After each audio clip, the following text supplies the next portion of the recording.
Hello and welcome to the Autodromo Termas de Rio Hondo. That just rolls off the tongue, doesn't it? It's situated in Termas de Rio Hondo, up in the north of Argentina, a whopping 1,200 kilometers from the capital, Buenos Aires. Well, my name is Tom Gamer, and joining me for this first round of the 2015 World Touring Car Championship is Matt Neal. It's very warm out there, 38.3 degrees air temperature, 64.3 degrees track temperature, 4.838 kilometers lying ahead of these drivers. A challenging circuit, a challenging environment, Matt.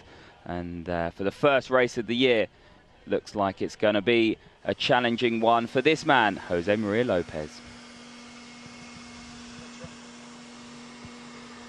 That's right, Tom.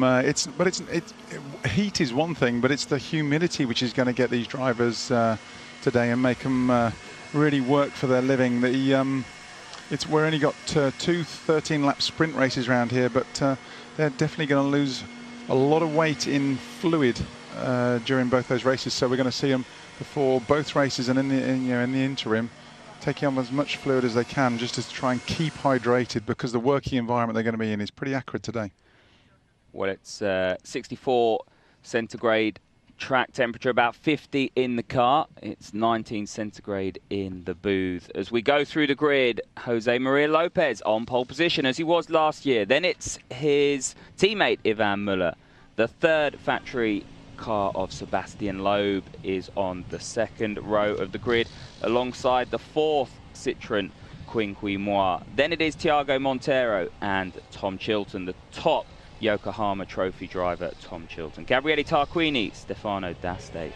Then Coronel and James Thompson. James Thompson with that all-important pole position for race 2. Then it's Rob Huff, his teammate, in the second Lada Vesta. Mehdi Banani spun off in qualifying. He's 12th. Borkovic, 13th. Felipe, 14th. De Moustier, 15th. Ricard Rydell struggling near the back. Then it's Michelis with no time. His car failed him. Hugo Valent, Matt, that's a big talking point. His car out in FP2. We're going to hear from our pole man, Jose Maria Lopez. Well, no stranger to sitting here on pole position in Argentina. Pachito, one moment of your time. How are you feeling? Sorry.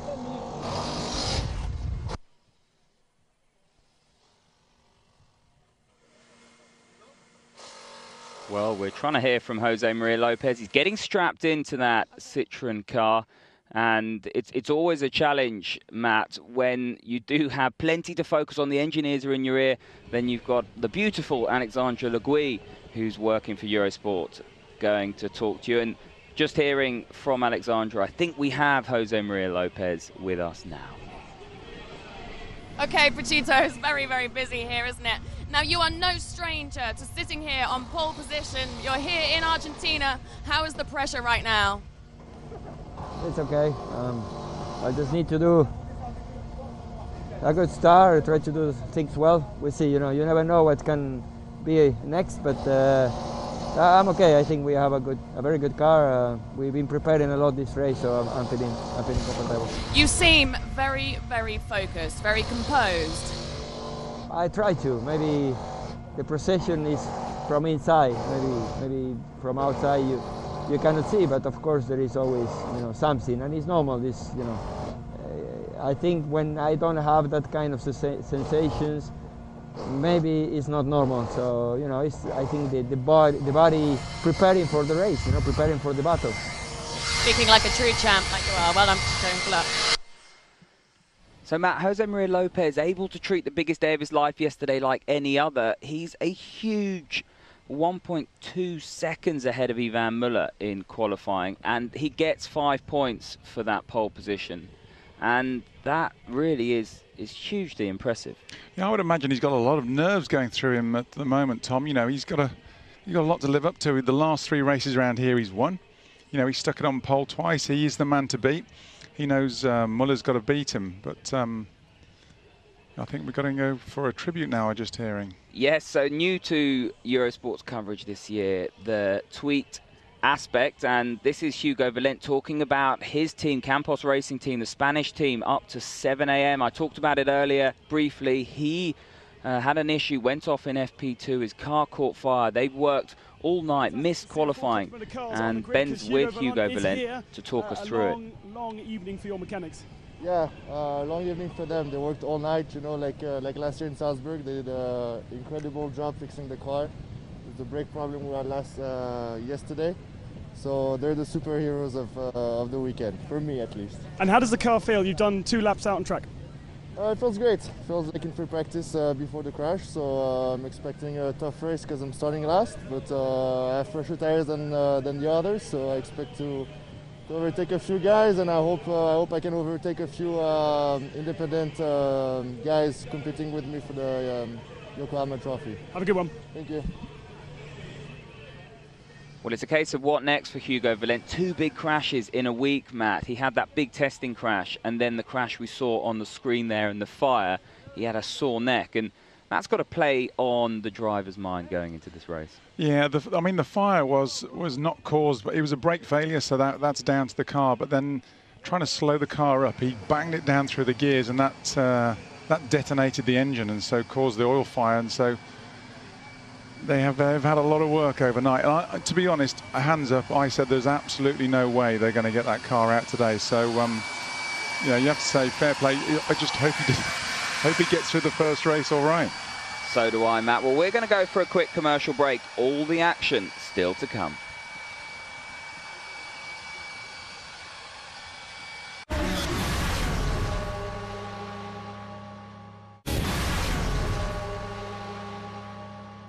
The FIA WTCC is delivered by DHL. Welcome back to an absolutely scorching Autodromo Tomás de Rio Hondo. It is very, very hot in Argentina, and the action is about to begin. We're looking at Quing Huy Moi, who is trying to keep cool in that Citroën. He's talking about Chinese music, according to the official Citroën account. As I said, this Twitter aspect is new to 2015 and new to our coverage. Please feel free to tweet in and tell us what you think as well. Well, Quing Huy Moi won't be listening to any Chinese music. He'll be heavily focused in the zone now, listening to his engineers, as will this man, Sebastian Loeb. Yeah, he's got his usual Red Bull colours there, so he's got it all to do. I know he was very disappointed after qualifying. He'd been very fast on in the damp conditions we had on Friday. Well, he was quick in right up until that last sector. Went grass cutting. He's familiar with that. Low grip, but it wasn't conducive to a quick lap time. And only 3/10 off this man. Had he not been on the grass, he could have been on the front row. Well, we both looked at each other, didn't we? And we said, oh, what a lap. I mean, if he had not made that little mistake at, you know, 3/4 of the way around the lap, where would he have been? How close could he have got to Lopez? Could he have beaten him? Doubtful, but, you know, he could have given him a good run for his money. Well, this man vying for what will effectively be his 4th race win in a row here. He won race 2 the first time we came here in 2013. His first foray into World Touring Cars driving a BMW. When we came here in August of last year, he put it on pole position. He won both races. So there are your 3 race wins. He's put it on pole again by a huge 1.2 seconds here today. And, well, if you're a betting man, you'd be brave to bet against him. Can he make it 4 wins out of 4? Well, 4 wins out of 5, I should say. Well, he does have a slight advantage, doesn't he? I mean, the Argentinian National Championship is very well renowned, very competitive. It's TC 2000. Lopez is a 3 times champion. You know, he's very well renowned here. He knows this circuit like the back of his hand, as well as the Argentinian environment and weather. So he's got the aces all up his sleeves. But man, to be 1.2 seconds ahead in qualifying is something pretty spectacular. And he's definitely put the rest of the grid and his illustrious teammates really on the back foot. Well, he said he was lucky to be 1.2 seconds ahead as we go back through the grid. Lopez and Muller, you can see that the gap right there. It is a Citroën top 2 row lockout. But Lopez is the king of modesty, isn't he? Yeah, I just think he was the one psychologically able to deliver under the most amount of pressure. Thiago Montero's Honda, that is a talking point. Looked very loose. So did Gabriele Tarquini's Honda, down in 7th. Tyres are going to be a big, big factor here. They've talked about, Yokohama talked about tyre temperatures that they've never seen before. And if your car's moving around and causing all kinds of issues, that's going to be an issue. big problem we could be facing today with a 61-degree track temperature, which is 140 degree. You know, the Yokohamas are out of their operating temperature. They can work in range. So it's going to be a problem going forward for a lot of cars.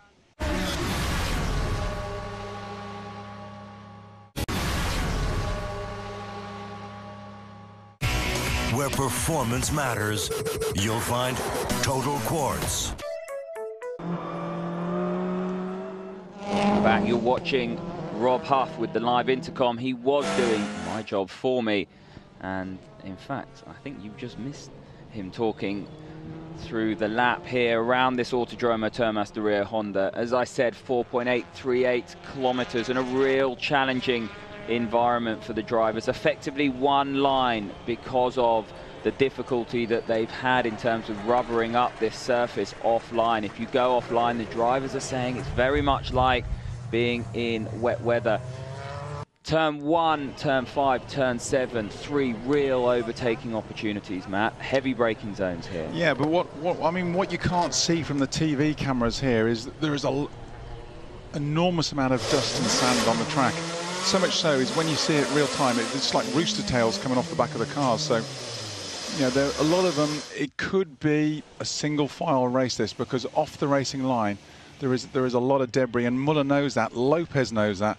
Muller knows if he's going to get Lopez, he's got to do it down into turn 1. So as the cars line up on the grid, it's Jose Maria Lopez, the Argentinian, on pole. Can Tom Chilton and Thiago Montero on that 3rd row get in and amongst the Citroens into turn 1? Hugo Valence will take up his position at the back of the grid. The green flag will wave, and then the red lights will build, as will the revs and the anticipation for round 1 of the 2015 World Touring Car Championship. Watch the top of your screen.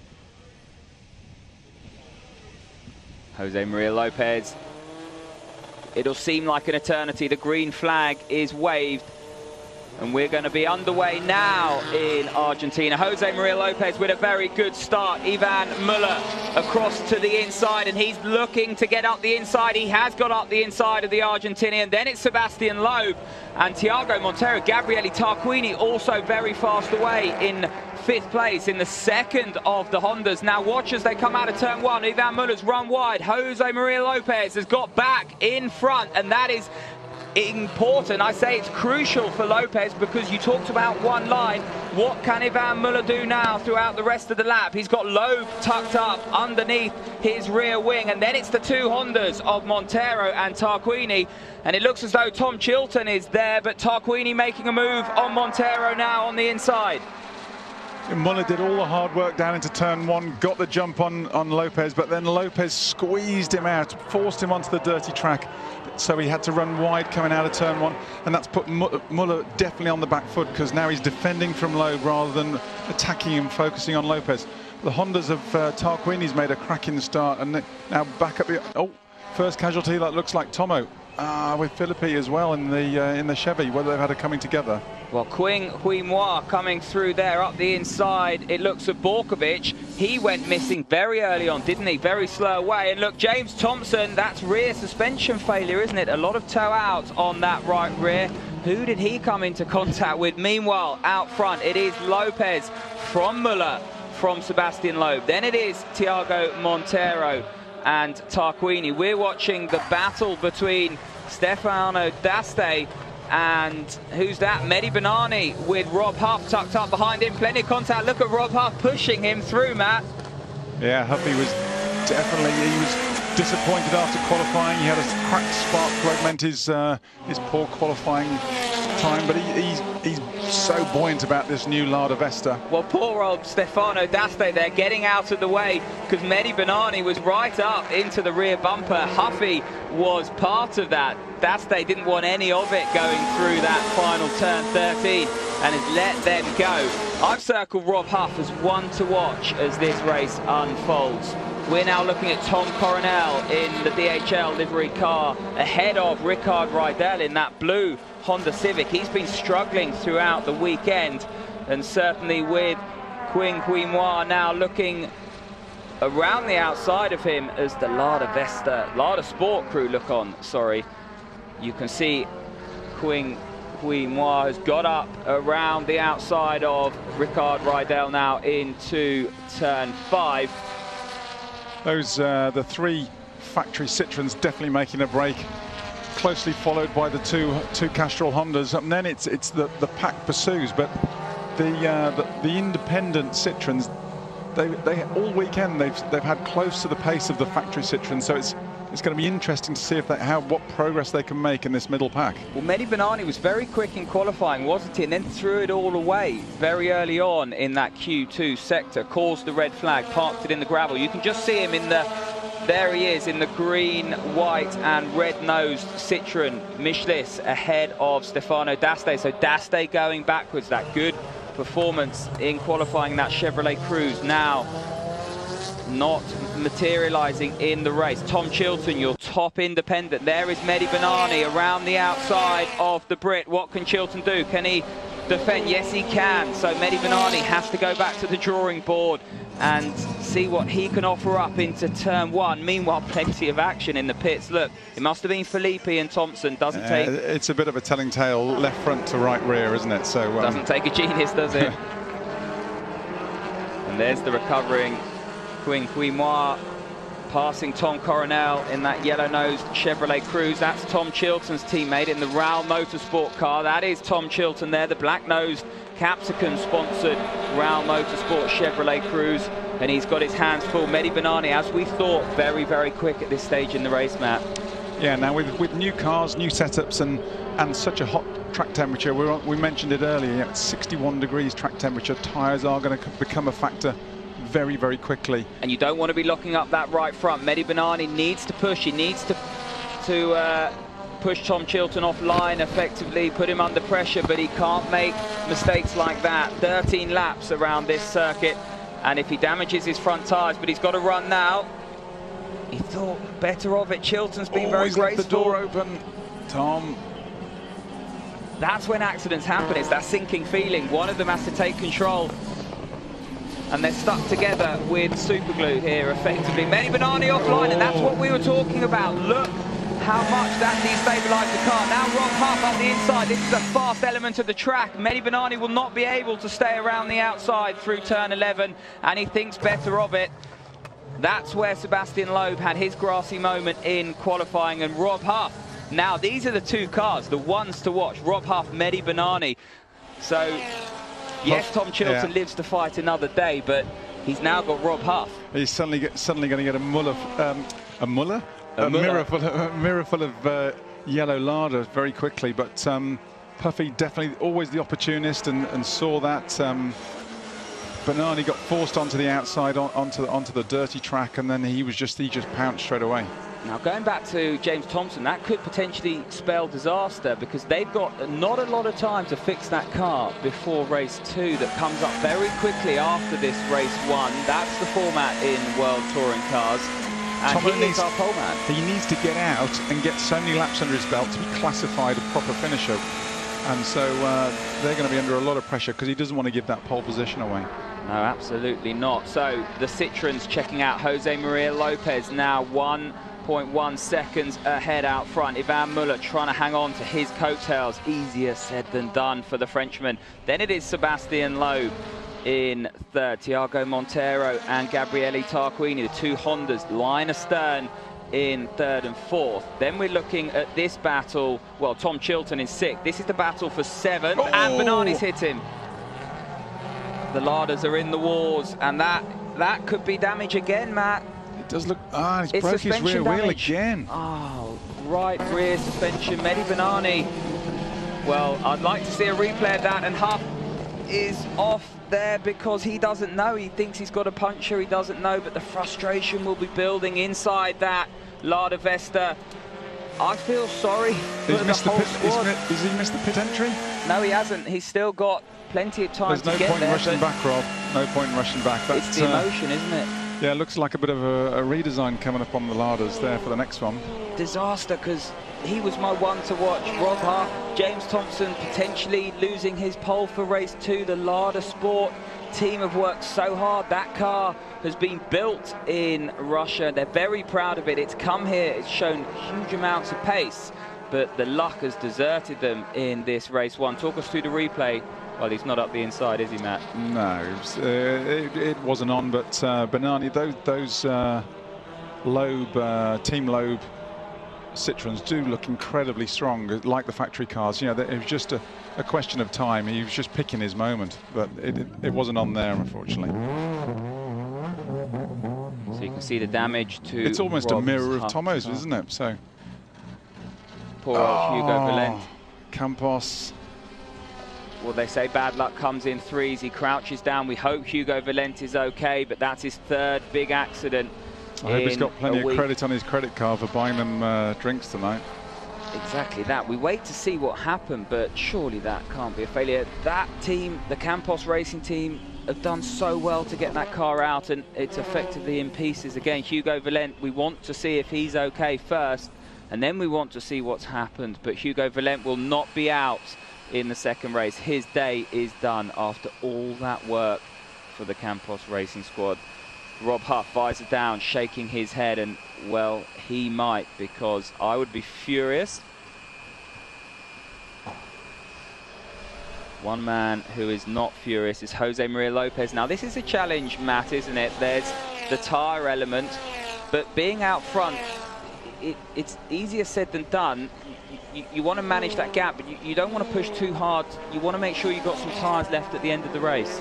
Well, one of the cars which did seem to be the harder of all of them was the Hondas on their tyres, and the 2 Castrol cars seemed to make a break, but Chilton and Bernani gradually closing them in, so we could have a bit of a scrap, and they're taking Michelets with them, to be fair, so you can see that they're just sliding around all over the place.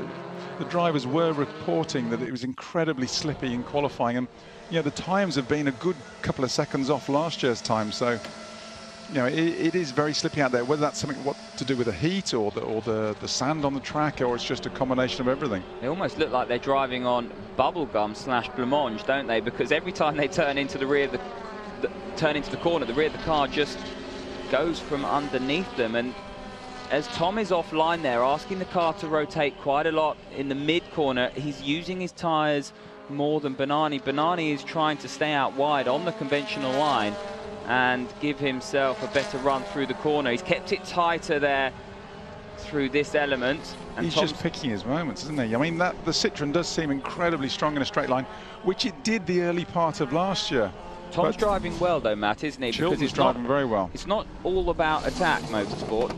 Defensive driving is a real art, and Tom is delivering where to place your car on the circuit, so if you're going to get a hit, it's not going to compromise you too much. But Bernani definitely looks as though he wants to get on with this. Well, he's the pantomime villain now, Mehdi Bernani, because he has got with a bit of luck, he's going to have his mirrors full of Michelets in a bit, which is going to cause a 3-way, and that could let Tom try and make a break for him. Well, that's what you want if you're Tom Chilton. You want Mehdi Bernani to become the meat in the sandwich, if you like, because that means Bernani can't place his car where he wants and put Tom Chilton under all the pressure in the world, because Michelets will just stick it up the inside if he has half an opportunity. So Tom at the moment doing very, very well. He's driving within the rules and the regulations of the sport. Defensive driving is an art, and he's frustrating Mehdi Bernani at the moment. He's certainly got under pressure at the minute. Jeepers.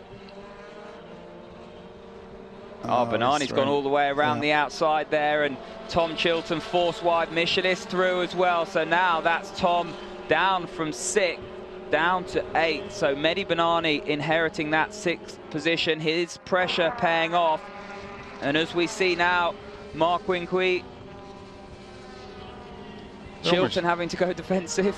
Yeah, the RML Chevy guys have been promising an engine upgrade, which is meant to be coming in a 2 or 3 meetings time, but looking at this sort of state, no, it can't come soon enough for these guys. Well, he lost the momentum, didn't he, onto that element of the track, and now, well, when it rains, it pours. He's had his mirrors full of Mehdi Bernani. then it was Rob Huff, then it was Mehdi Benani, and now it is Quinn Quimois who is putting Tom Chilton under pressure. The Chevrolet Cruze having to go defensive again. He's just picking his moment. That Citroen does look as though it's looked after its tyres incredibly well. The way Jose Maria Lopez drove his qualifying lap, it wasn't sliding, it was driving, you know, it wasn't on the edge, so, or it was on the edge, but it just wasn't sliding, it wasn't destroying the tyres as he was doing the job. And you know, that's paying off now. You know, you just see with their race performance and their race pace. Keeping your concentration out front, no mean feat with these cockpit temperatures, 141 Fahrenheit, the track temperature, and the cockpit temperatures won't be much below that.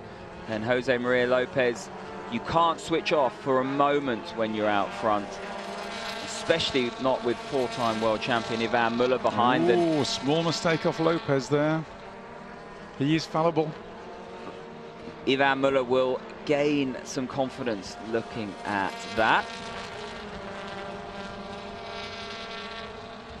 So 7 laps completed. Jose Maria Lopez leads by 2 seconds now. Then it is Ivan Muller and Sebastian Loeb, 1, 2, 3 for these Citroen cars, but they're fairly well spread out. You have to go a long way down the road to see the best of the rest, and that is the Honda of Thiago Monteiro. 8.7 seconds off Jose Maria Lopez in 7 laps. That's an eternity, isn't it, Matt? Then Gabriele Tarquini a couple of seconds behind in 5th. Then it's Mehdi Benani, the top independent, the Yokohama Trophy leader at the moment. He got rid of Rob Huff, past Tom Chilton, and he is in 6th. Then it's Norbert Michelis, 7th.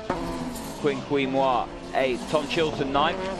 And Stefano D'Aste is 10th. So that is your top 10. But what strikes me, Matt, is how big that difference is between Honda and Citroen after only 7 laps. Yeah, well, we're just reaching mid-distance, so, you know, and we're already 3 seconds a lap slower on the lap times from qualifying and from the fastest lap last year. So, you know, the tyres are getting they're getting a real lot of punishment out there. And now is the point we're moving into the area of the race where mistakes are going to be made because the cars are going to start reacting. We're going into a bit of unknown territory for a lot of these cars and drivers, because some of them, with the limited track time they're allowed when they get here on the weekends, they haven't been able to do race distances or that. So it is uncharted territory for, you know, some of the cars and drivers. New cars, new teams, you know, Rydell and that in the new Honda. So but also with these guys, so it's going to be interesting to see how it pans out. And I'm getting through my earpiece, Matt. Sorry to interrupt you. Drive-through penalty for Mehdi Benani. It's been a talking point on Twitter, and a lot of you think that Benani was in the wrong there. We thought that, didn't we, Matt, at the time? And the FIA stewards have thrown the book at Mehdi Benani. So drive-through penalty for that man. Now that is important. The Yokohama Trophy lead now will change. It's Michelis who will inherit that. The Hungarian doing a very good job in his ride. Michelis in the Zengo Motorsport Honda Civic. Yeah, it's definitely that's letting the Castrol Hondas off the hook, because Benani's definitely got him in his sights at the moment. So it's going to pull him out the equation. And that's going to make a Castrol 1, 2, 3 behind the lead Citroens. And talking about Twitter, we've got a new web exclusive program, WTCC Over the Line, that will show later on tonight. Please get your tweets in with the hashtag Over the Line to either FIA WTCC, Eurosport, UK TV, or myself at Tom Gaymore or Matt Neal at Matt Neal Racing. Please get your thoughts in. Those tweets will go with that hashtag to be part of that WTCC Over the Line program that will show on the FIA WTCC.com website, as we see Mehdi Benani driving past the one man that he's put out of this race, out of contention, Rob Huff. And I think that's only fair. But importantly, Tom, as I've just seen in there, or we just saw, is Thompson's still in the pits, which means no pole position for race 2. Well, it means disaster. It spells disaster for the Lada Sport team, doesn't it? And you got to feel for them. I said at the time when it happened, I just felt so sorry for Rob Huff. I felt sorry for James Thompson when I saw what happened to him, because that Lada Sport team, they've come a long way from where they were in 2014, and everyone loves an underdog, don't they? And certainly with the Citroens out front, the Honda's struggling. I really thought that Lada Sport, certainly in the hands of Rob Huff, might be able to throw up a surprise. Well, everyone this loves, weekend. Joking apart, everybody loves the Lada Sport team. They're just the camaraderie and everything, and it is a little bit of the underdog, but they're really trying, and they're new to the championship, and you know, they're such a warm, welcoming bunch of guys. When you go and see them, you just want them to do well, and they try and have fun along the way, which is they've got two good drivers for trying to help them do that with Huffy and Tomo. So yeah, and they all arrived here so buoyant with the new car, and Huffy, was so well in it. Tomo was on a bit of a back foot because his car was so new, and Kozlowski obviously couldn't get his here, so hopefully his will be out for Morocco. But yeah, definitely a real kick in the shins for him, that one. Well, Huffy's had a smile on his face ever since he got into that car at Magny-Cours, but he won't be smiling now. With a couple of laps still to go here, 3 laps still to go in Argentina. It's Jose Maria Lopez stretching that gap out to 2.3 seconds out front from Ivan Muller. Sebastian Loeb, 5.8 off the race leader in third. Then it's this man, Thiago Montero, Gabriele Tarquini rounding out the top 5. Michelis in that all-important Yokohama Trophy position, the leading independent in 6th. Then it's Quinquimoir in 7th. Recovering, he qualified 4th, had an absolute Horlicks of a start.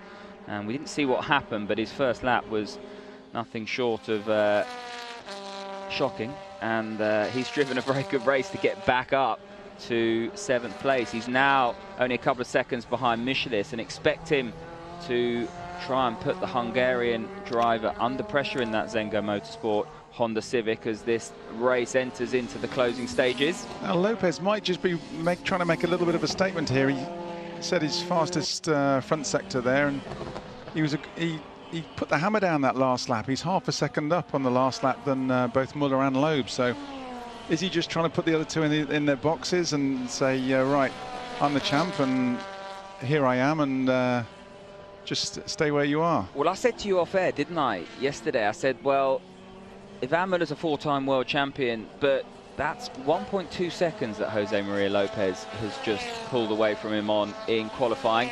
And Ivan will be doing his level best to keep up with the Argentinian around here. But even though you're a 4-time world champion, there must be an element of doubt in Ivan Muller's mind. He was beaten to the crown by this man last year.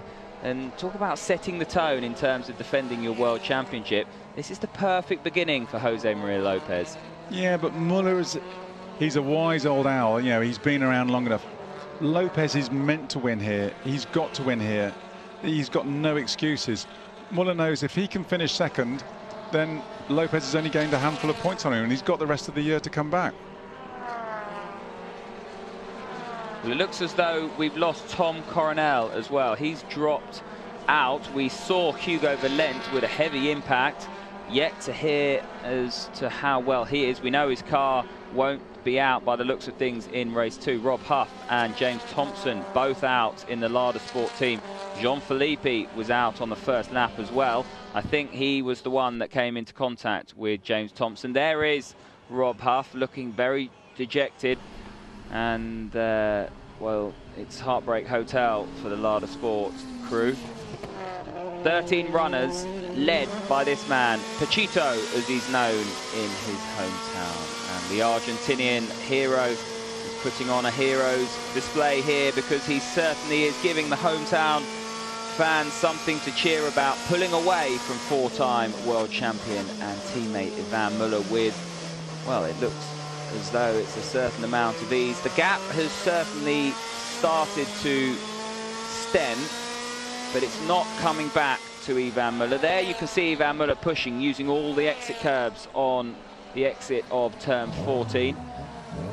James Thompson getting underway. That's effectively a shakedown, isn't it, Matt, for the second race? He just needs to try and get out and see if they have managed to fix that. Now, without pulling out my technical rule book, I always thought you had to finish a minimum of 70% of the race distance, but I know I'm wrong with that figure, and I'll be corrected. But if they're sending him out, Tomo's only done 1 lap, 2 laps, 3 laps.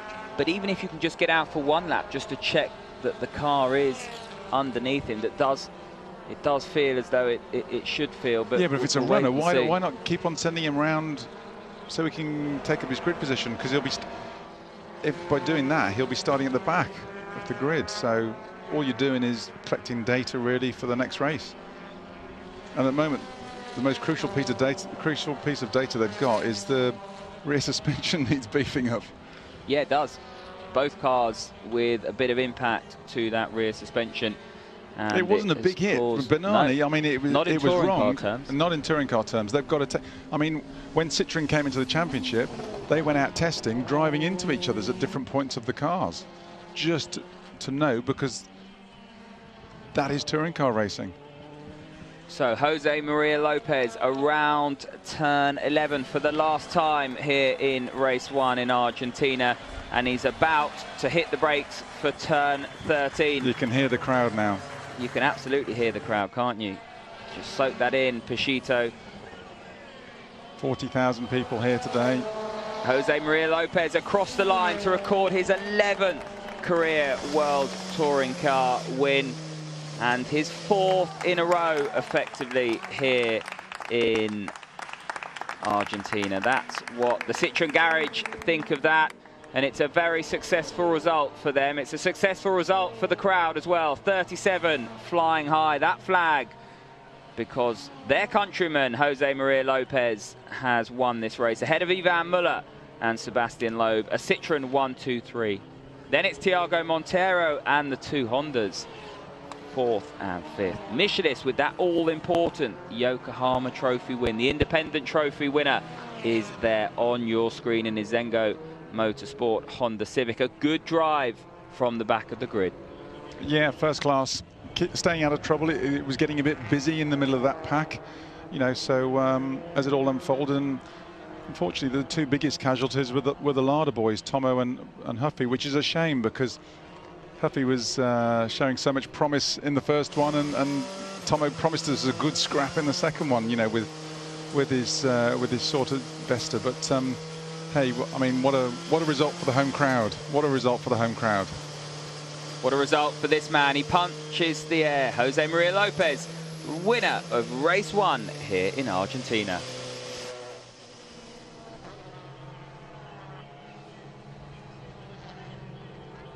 Pachito heads back to his pit box. He will celebrate with his mechanics. We're going to go for a quick commercial break. We'll have a roundup and race 2 live when we come back.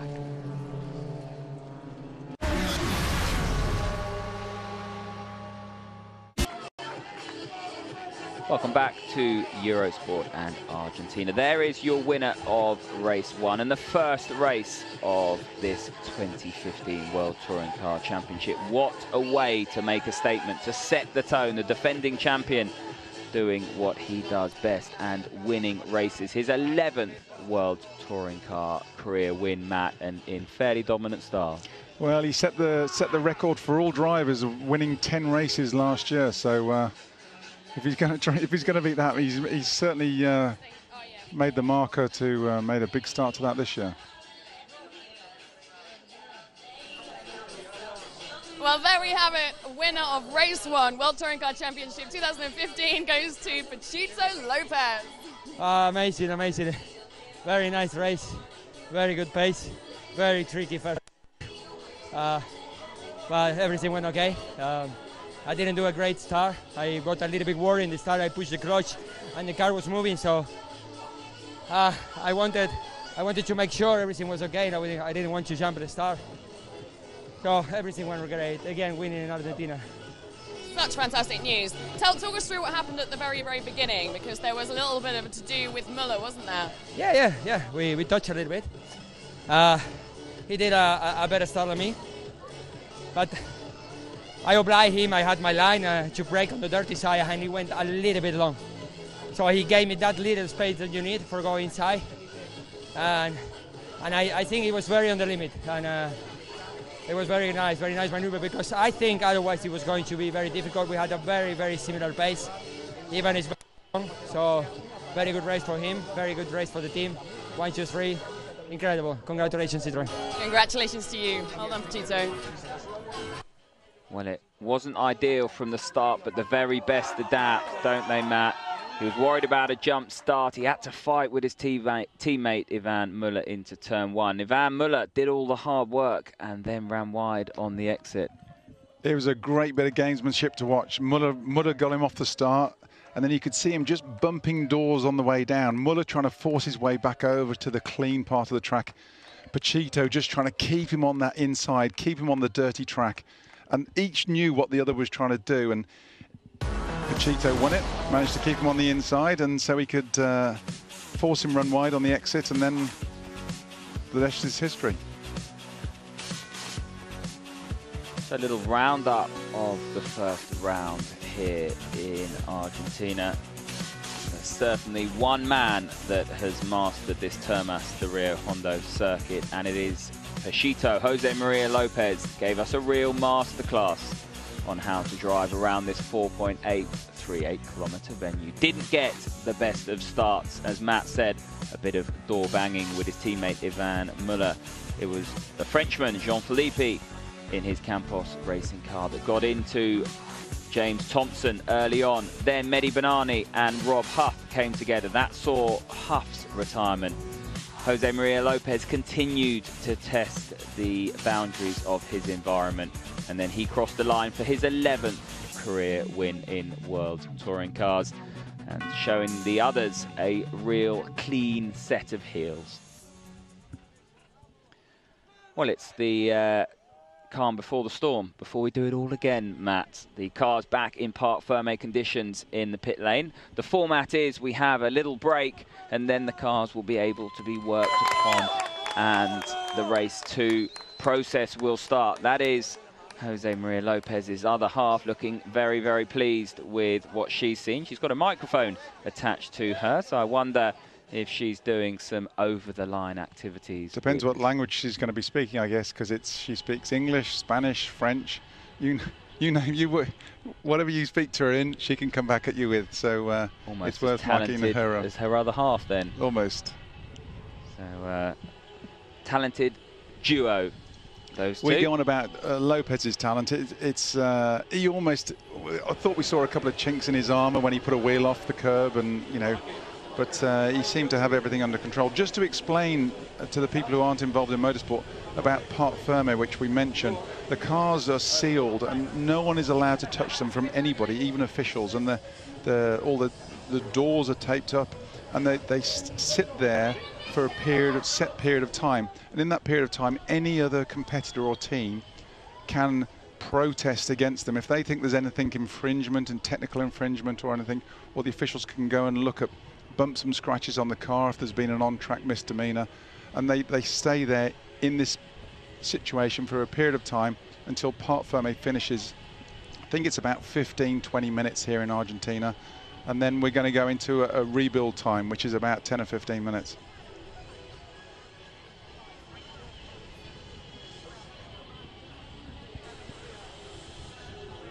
Round 2 about to get underway here in Argentina. The cars are sitting in parc fermé conditions in the pit lane as Jose Maria Lopez picks up the spoils, one of the benefits of being the best in the world at what you do. It's windy here in Argentina, but it is also very, very hot. And you were talking about those cars in the pit lane. Well, the heat's going to be resonating through those cockpits. The doors are taped up. It's just what the driver doesn't need as he prepares for the second race. A bit like going to the beach, isn't it, Matt, when you get in your car at the end of the day and you can't even touch the steering wheel. That's what it's going to be like when they get back in that. You can't even touch the gear stick in these things. It'll be so hot. Our cars always had plastic seats. You've got to put the towel in so you didn't burn the back of your legs. Yeah, I couldn't afford air conditioning when I was going on holiday. A Renault Twingo, and that was it, wasn't it? You just about cooled down by the time you got home. And the drivers doing their level best to cool down here. We saw Ivan Muller with a cool vest on. That is effectively a vest that sat in an ice bucket. Norbert Michelis trying to get some shade on that sofa, and he looked absolutely shattered, didn't he? He's got a nice little lounge set up for him there, haven't they? But Lopez looked remarkably unflustered when he got out the car. He was I'm sure he was feeling it, but he looked as though he was hardly breaking into a sweat. Ivan looked a little bit more pensive, didn't he? But Jose Maria Lopez, it's a bit easier when you're the winner, isn't it? You kind of forget about how you're feeling. The jubilation and the emotion of what you've just accomplished kind of takes over. But for the rest, it's hot and thirsty work. And as I said, Norbert Michelis was looking very warm. What do you want to do when you feel like that? Get back in the car and do it all again is what they're going to have to do. And that's why these drivers are fit and they spend the whole winter going through a regimented fitness campaign, just like you're undergoing at the moment, Matt. Matt was in the gym this morning. I'm now retired, and so I was having a lie-in. But you were preparing for what you've got to do this year, and these drivers would have been doing just that up until this weekend. Well, even in the UK, we can get up to 55 degrees C in-car temperature, you know, in the warmer months in the summer, and you know, which is you're pushing 130 degrees Fahrenheit, and it's, you know, it's a working environment. You want to be as fresh at the end of the race and the weekend as you are at the beginning. So, because you know, those last bits, you know, races are decided on the last lap, sometimes last corner of the last lap. You know, with you take when Flash was debuting the Tour, the Civic Tourer last year, won the race at Donington, last corner of the last lap. So, and he had to keep that focus, keep that pressure on right to that last bit, and you know, he got the result because of it. Preparation is absolutely key to all successes, as they say. If you fail to prepare, you prepare to fail. Podium girls are on the podium. We're awaiting our top three, and first up will be Sebastian Loeb. Ivan Muller with his second place finish. Where is Sebastian Loeb? Late out onto the podium. Ivan Muller will be next up. And Pachito Lopez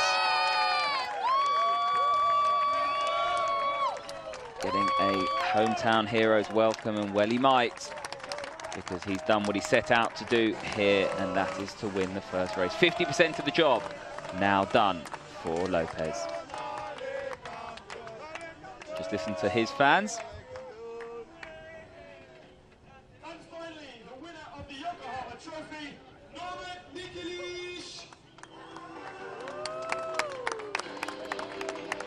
And that is for the all-important Yokohama Trophy, the independent trophy. So for those of you new to